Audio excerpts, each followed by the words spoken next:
Hello guys, today for episode 54 we're going to be taking a break from that beautification process that we started last episode with laying down the tons of concrete and pathways around the base which have helped to make it a little bit more aesthetically pleasing in all of these nice patterns that you see through here. I've also started another beautification process of adding in some hazard concrete along the many train tracks that I have nearby. And not only does this add to the beauty of the base, but it also has a dual purpose of also showing the direction that the train is traveling. So basically the point of the direction that these hazard concretes show is essentially the direction that the train is traveling. So you can tell that basically where the point would be of this hazard concrete would show that the train is traveling in an upward direction, whereas this track shows it is traveling down, and etc. with all of these other tracks. But I need to give my concrete assembler some time to build up some more hazard concrete, so I figure in the meantime, let's start a new project of building an overflow train parking lot today.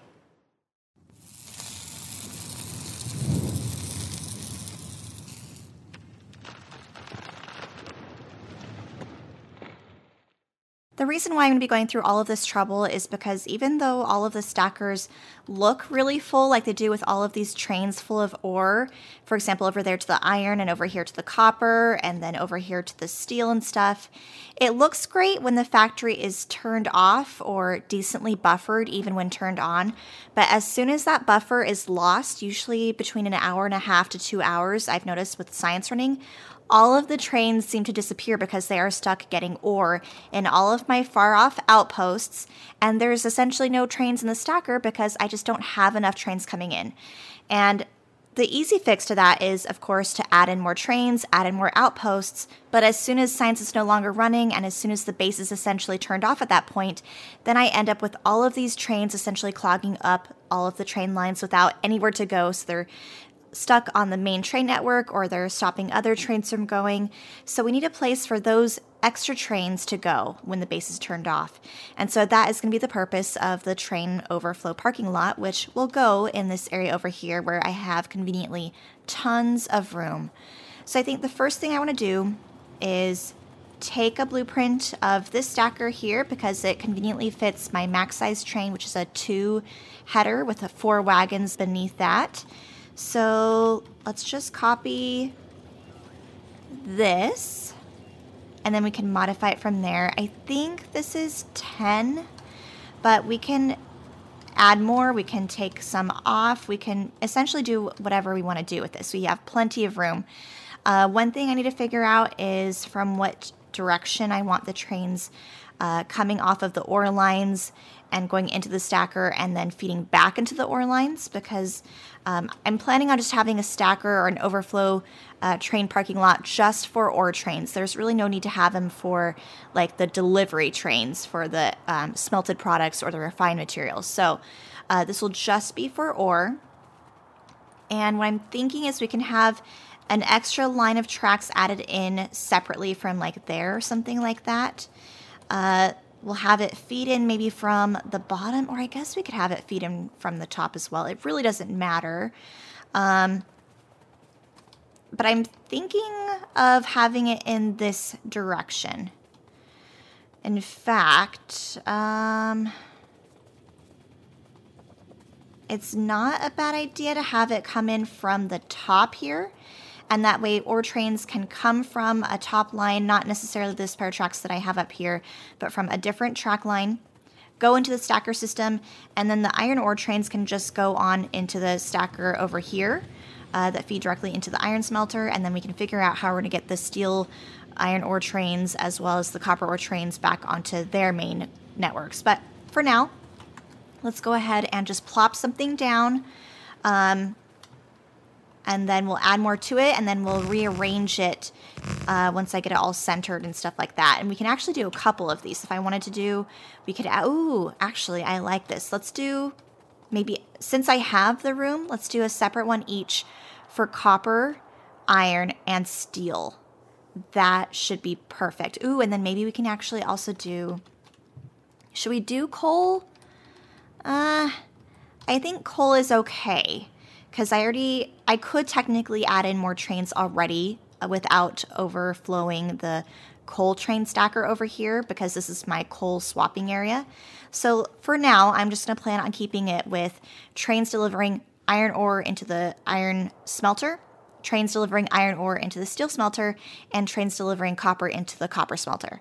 So let's come up with, let's just see how many we can fit in here. Whoops, there's that. We'll get rid of this. There's that. And actually, let me toggle my personal roboport off because I just want to get an idea of the spacing for all of these things for now. And I kind of like the, 2 tracks between each stacker system like I have there. This is not quite lined up. Is this one lined up? No, none of them are lined up. Okay, so let's line it up with the bottom, I suppose. So the bottom needs to go over here. There we go. We'll get rid of this guy as well. Line it up here and scoot it over. And there we have it. So we'll toggle that back on. They'll get rid of the X'd out stuff. And then we can add more to this and we'll recenter it and stuff like that. And then we'll start adding in the hard stuff, which is going to be all of the smarts and the train stations. So I'm sure you can tell from the view here that a lot of time has passed and a lot has changed between the previous cut and now. For one, I've basically finished the design. It's mostly where I want it, or at least I think it's where I want it according to the testing I've been doing. Not only have I added in some beautification, but I've also only limited the stackers to 2 stackers instead of 3. So this one here is for copper ore train overflow. This one here is obviously for iron ore train overflow. I decided to get rid of the steel ore train overflow section because we can definitely expand on this very easily to the current setup here. So no smarts or nothing complicated involved for the steel or the iron ore trains that go into the steel smelting area. So that's why I elected to go without that and only have the 2 stacker system, which I think will work for now. If needed, if we find that there's any deficits with the current system, we can always scoot one of these over and make room for a 3rd or maybe even more stackers in the future if needed. To explain how this works, I essentially have the ore trains coming from this line over here. The iron ore comes down into this one, obviously, and then copper ore trains come down into this line, and those eventually feed into the main stacker system for their respective ore areas. So iron eventually feeds down into this section over here where the trains that are in the stacker can then go into the priority stacker over here, which eventually gets fed into the drop-off points, which are this station and this station here. Now, the things I ran into when I did a ton of testing for this and I was implementing the design was realizing that I had to have certain train stations enabled and other stations disabled. So what I ended up having to do was add in multiple of what I typically call fake train stops. So I've actually got another one added in here as well as the one up here, which are labeled as the same train station name as these main train station points, so this one and this one. But what that allows me to do is essentially turn off the main train drop-off station, so this one and this one, in favor of turning on this station for starters. So once this is turned on, that means these trains will eventually start pathing to this train station because these are turned off. But if I didn't have this train station and I just had those turned off, these trains would have a no pathing error. They would essentially not know where to go. So this is my roundabout way of fixing what would be a no pathing error by having this one turned on when these are turned off. Now, it got even more complicated when I added in a 4th train station, which was necessary because what I wanted to do was end up having trains still prioritize this stacker here, but once this became full is when we would prioritize the secondary stacker, so the backup one over here. And the only way to do that was by adding in an additional train stop, which is why we have this one here. The tricky part got even more tricky though when I was trying to figure out how do we turn certain train stations on while turning some off, and in what priority do we do that, and also how do we prevent the trains from looping back on itself.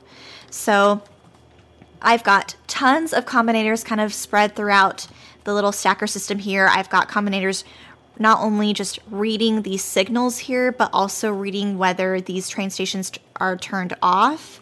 And then ultimately, we've got signals that feed back into this train station that turns this on when everything else is full or turned off. So to explain this a little bit more easily, let's actually take a look at how this is on the map, because we can see the train stations here. Red means they are currently turned off. White means they are turned on. So whereas we are currently at the iron smelting area, let's take a look at the iron station names, which is this one. Here's the fake train station, and here is the one turned on, which is the overflow parking lot conveniently. So the reason why this one is turned on is because I have it set up that when these stations are turned off and when these are full in the current stacker, this one turns on. And again, that was all arranged by using combinators to kind of compare and contrast and measure the inputs of the trains in the stacker and the train stations. Now we'll take a look at copper, where we can see copper is actually not turned on with the overflow parking lot. Copper currently has these two train stations turned off, but this one is turned on because this stacker is not currently full. But we'll actually make our way down there and demonstrate what happens when we do make the stacker full. If we were to add, let's say, more trains to the station, which we can do here, like that, kind of in a sneaky way to demonstrate that these are now full, we should see this one is now turned off, which it is, and now the overflow parking lot is turned on. So you can see that after all of that complicated discussion of all of the circuitry, it actually works perfectly. And this is what took me hours and hours and hours to get just right. But I'm really happy with how it turned out. I also, even in that time frame, took the time to move the smelters over by a couple tiles to make room for the fuel trains and my personal train to kind of travel between the ore delivery and bot section over here, so that worked out really nicely. But let's also take a look at the clip of the base fully turned on and looking at the train station and stacker system.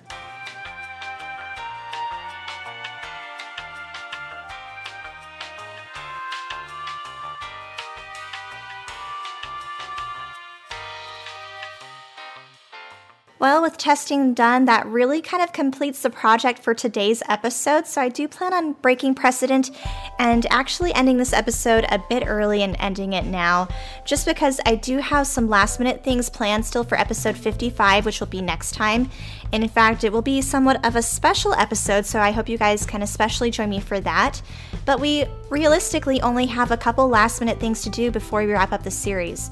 So we're going to end it here, but let me know what you guys think about the parking lot and how the base is overall turning out, and I will plan on seeing you guys next time for a very special episode.